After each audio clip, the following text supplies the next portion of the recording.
Hi, everybody. Let's take a look at your files for the curves assignment. I'm sorry I didn't get to this earlier.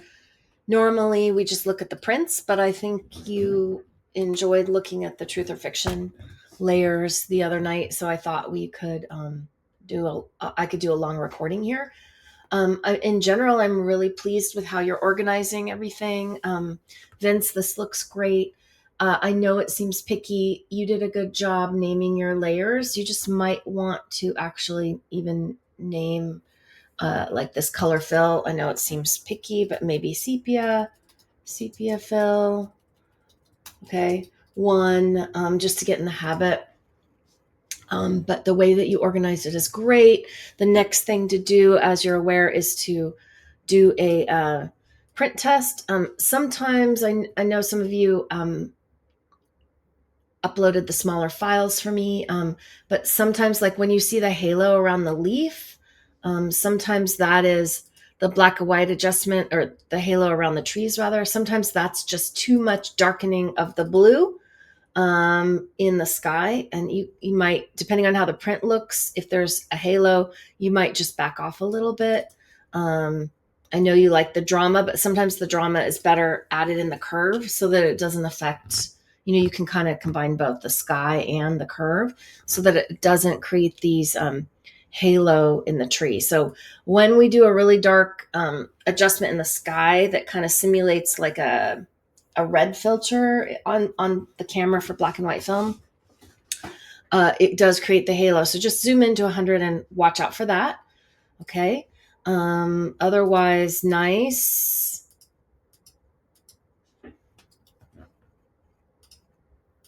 And just be really, really, cognizant of the fact that there are some really delicate highlights in here. When you get into an image like this, you really want to go around the highlights and make sure there's still more detail with the info palette.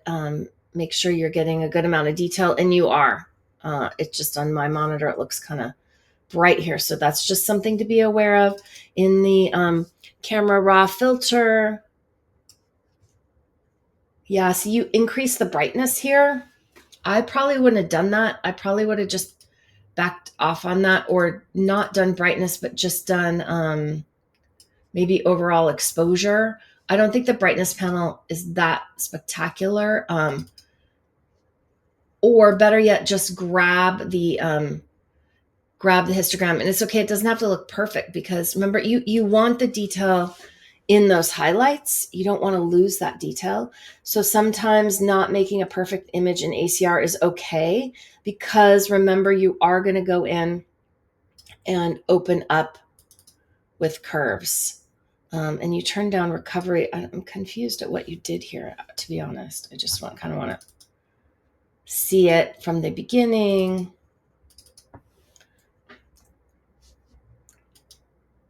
And reset it.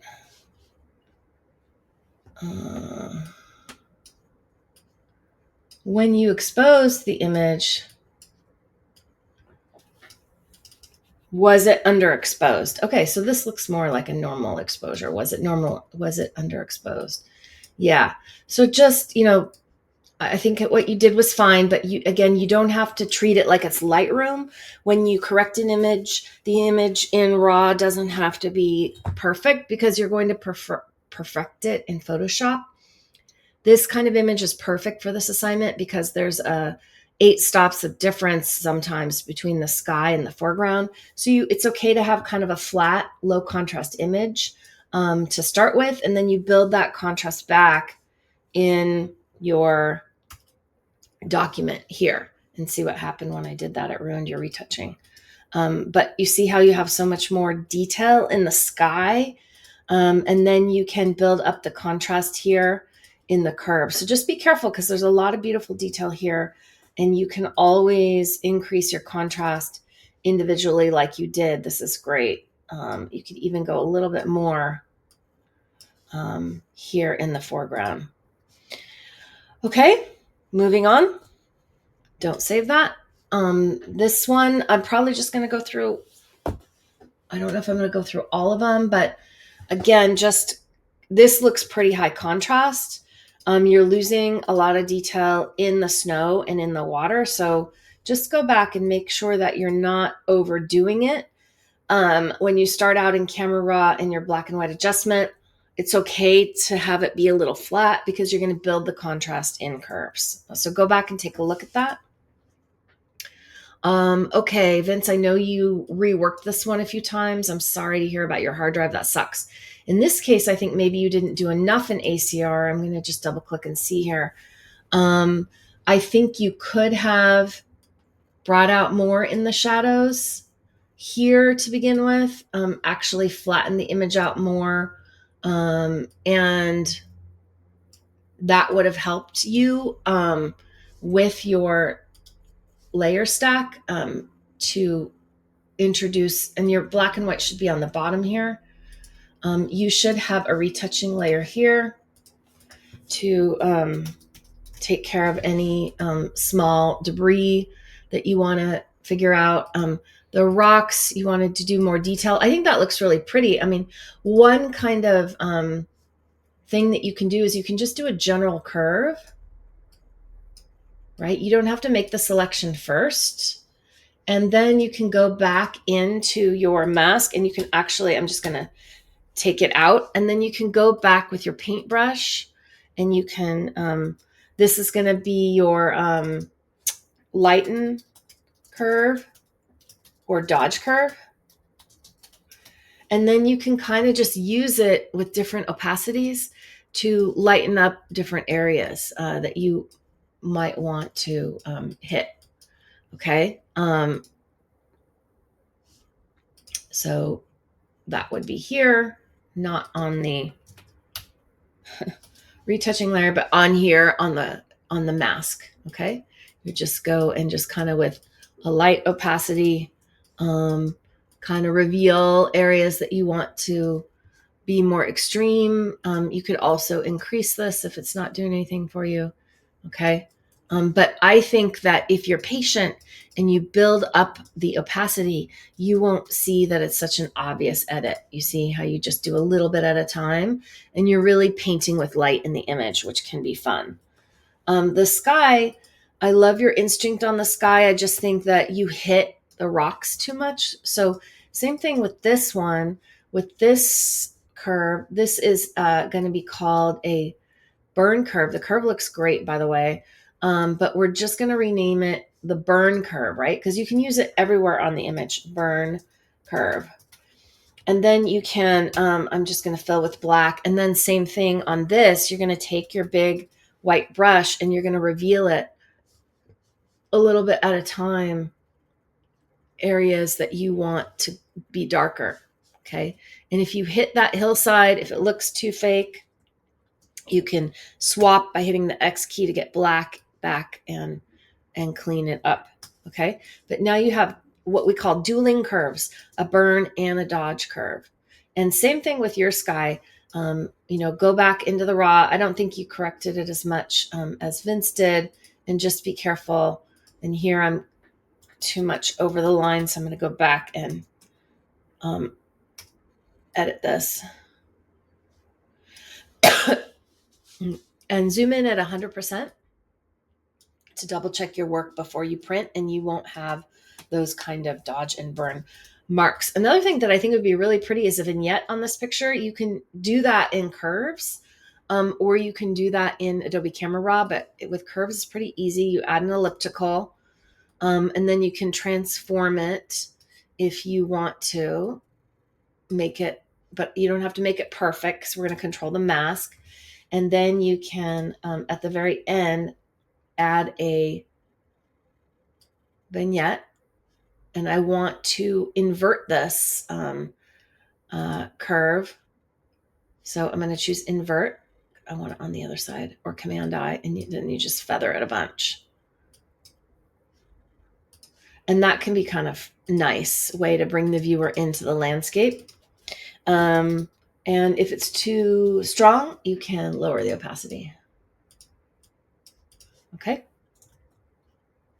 Don't save. All right. This one, it's just, I'm going to do one from everybody's. This one looks better. Just make sure to feather that mask, which you're doing good. And you did a nice job naming your layers. The blue is interesting. I'm sure you tried different blend modes. Color might be a good one too. This is the kind of thing that might look nice with a gradiated mask because the original sunset was so pretty. You could do a mask on this image to reveal part of that, part of the original color. And you could do that in the black and white layer. So bring the black and white layer down. You could also just kind of reduce the value of the black and white. And so it kind of gives you that half and half,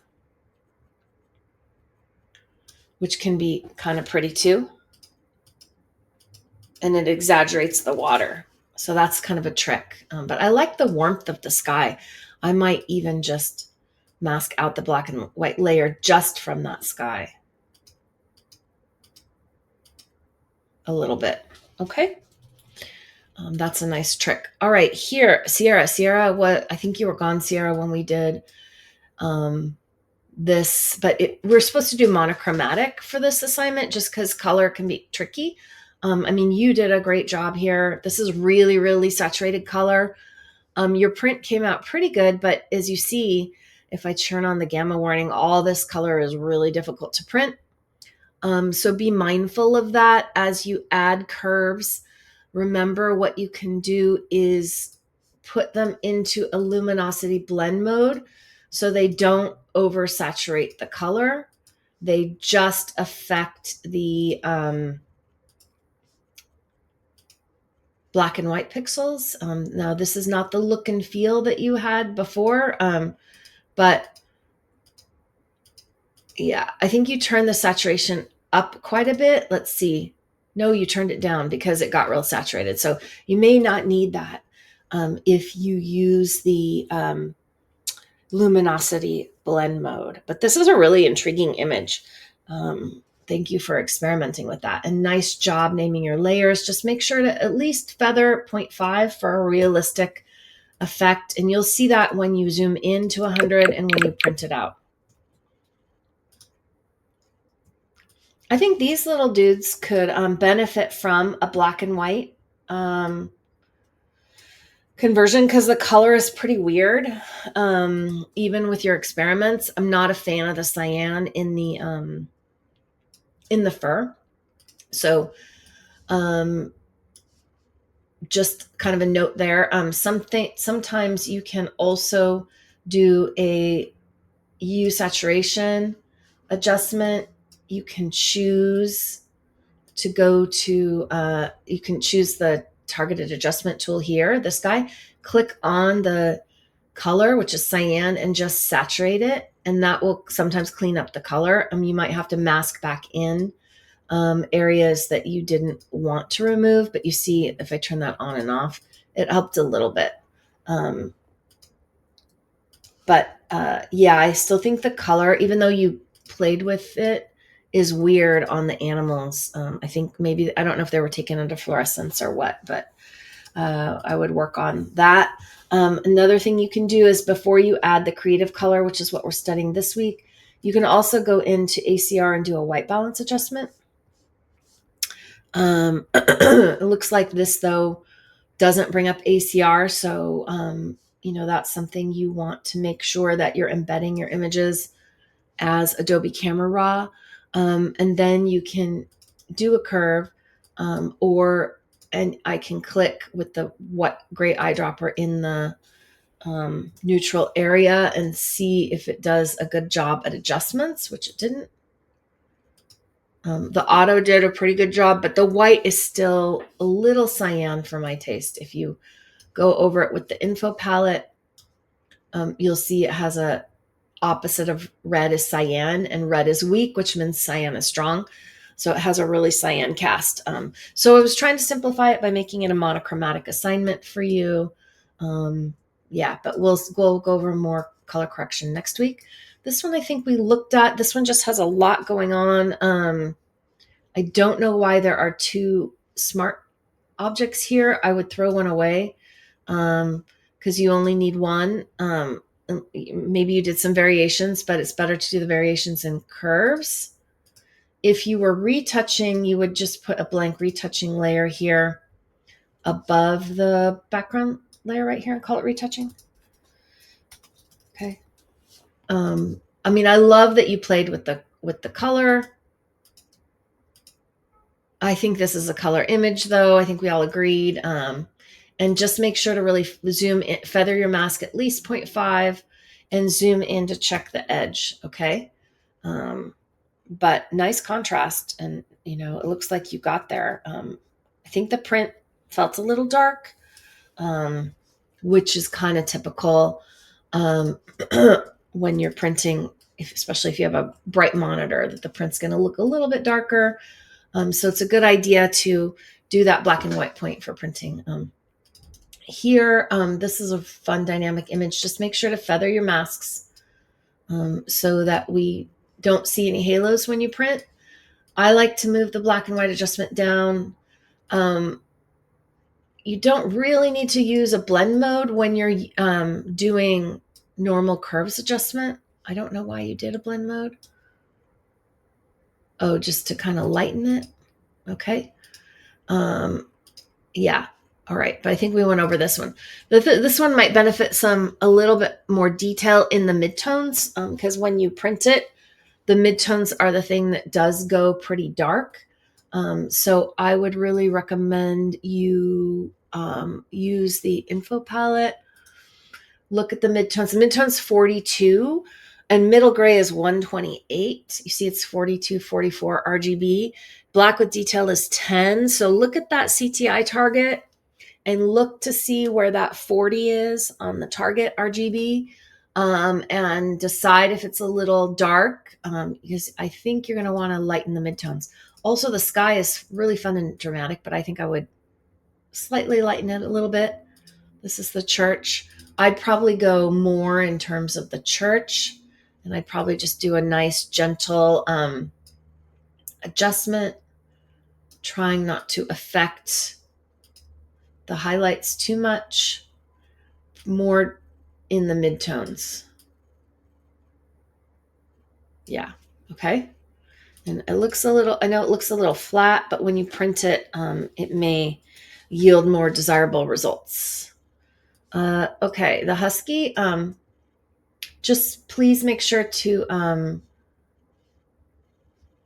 use the retouching adjustment here if you need it. All right. There's going to be dust and stuff that you want to remove. And, fairly simple. You left his eyes blue, which is very impactful. Tiny curve. What does this tiny curve do? Let's see. Okay, yeah, just be careful with the whites. I'm not sure this tiny curve is helping you out, to be honest, because you have the doggy curve already. And there's so much fine detail here. Be careful that you don't lose it. All right. I don't know how much you did in ACR. You did do quite a bit of highlight recovery, so it doesn't really make sense to recover the highlights and then darken them again. You might just want to try to recover them more here. You can get a lot more highlight recovery in ACR, and then you can use the curves to kind of add contrast. So here's the doggy curve. Now he looks too dark, but you can add a bit more contrast to him. And you will see how we maintain his texture a little bit more, but he still has contrast. So I've added contrast in the whites, but we're maintaining texture. We want to roll over this area and make sure it's not too bright. It's fine. It's going to have detail. It's at 247. And if this is making it give off a color, well, you have the split tone. You can move it into luminosity if you don't want it to be super, super saturated. The background, I mean, this is really, really slight, but these are the things that are fun to work with depending on the paper that you're using. And then I thought the split tone was really nice. It may be a little bit green depending on what color you or paper you print to, so just watch for that. But I'm fond of having detail in the fur. And then the last step that we're going to cover this week, the very last step, after you size your image for print. So let's see what size this is. let's say you want it to be a 16 by 20, perfect, is that we're going to do a Command Shift Option E, which makes a copy of, of the layer stack and puts it into a new layer. If that makes sense, it's like a copy all the layers, merge it, and put it onto a new layer. We're going to convert this to a smart object, and then we're going to add a sharpening filter or an other filter that's called high pass, which is kind of like the dodge and burn theory. It finds the edges and turns them white, a little bit of white, a little bit of black, and you want a really tight radius, somewhere between 0.5 and 2. It depends on the image, but it should have this embossed look. And then what we're going to do is when we convert it to a soft light blend mode, it's going to dodge and burn the edges, which make it look sharp. So here's before, here's after, and that sharpness really, really helps, I think. So this is your print sharpening after you've sized the image for printing. And then you can also, work with the texture, I think, here, and work with the sharpening here in ACR also. You did turn it up a little bit. Let's see if adding a little bit of texture also, yeah, it just kind of bam. So this is your print sharpening.